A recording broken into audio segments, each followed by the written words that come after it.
Checking brakes kasi yung last ride namin last Sunday, Talisay Road yung aming ruta. Yung preno ko maingay na kasi lusong yung papunta sa Laurel, so namemreno ako.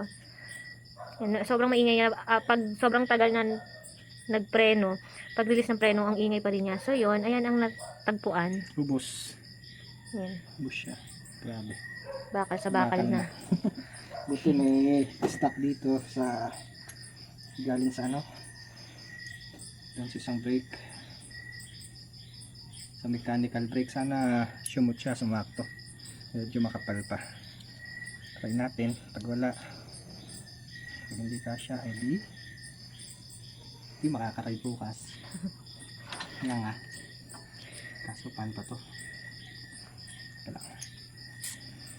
Ang isang napansin namin, kaya naghinala din na bakal sa bakal na, or nawala, naubos na yung brake pad. Nung tumigil kami, parang sinulid na nanggagaling dun sa may preno sa likod. Akala ko nung una damo lang. Then nung sinilip ko yung pinaka preno niya, meron din sa loob. Para siyang thread na kulay silver.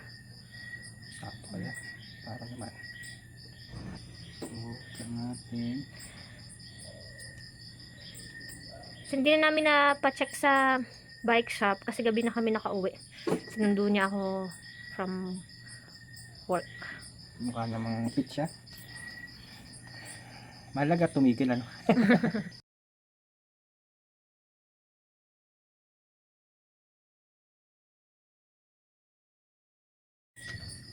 Ganun lang. Hindi pa na ano yung Bamba ko? teka.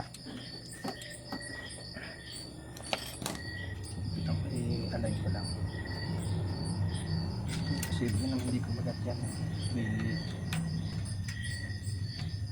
hanggang ulit yan.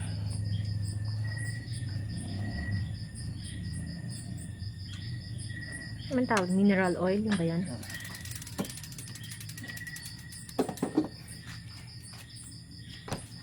Ito ba? Baka naman yun. Ayun yung kabila. Dito ba? Okay, hindi nga siya titigil kasi. Harap yung pinipindot. Harap pa yung pinipindot. Ayun. Yeah! Ayun, natigil na siya. Grabe oh, sa dumi. Thank you, tatay. Lilinisin ulit natin ang bike natin. Oh, ayun yung akin. Ay, harap po. Check din yung bike, yung ano niya, yung bike niya. Short ride lang naman bukas. Every week na lang, weekend na lang tayo nakakapadyak. Okay, kasi may klase ako ng weekday. Thank you, tatay. Pwede na akong mekaniko ng preno. So, mahalaga talaga na familiar tayo sa mga parts and functions. Tsaka yung normal at hindi normal na tunog. Sa sunod, pag-aaralan natin paano magtono. Medyo tamad pa tayong kalikutin sa pagtotono. Paano pag umalis ka na? Ikaw na. Hindi mag-aral ako mag-isa. Yun. Thank you, tatay.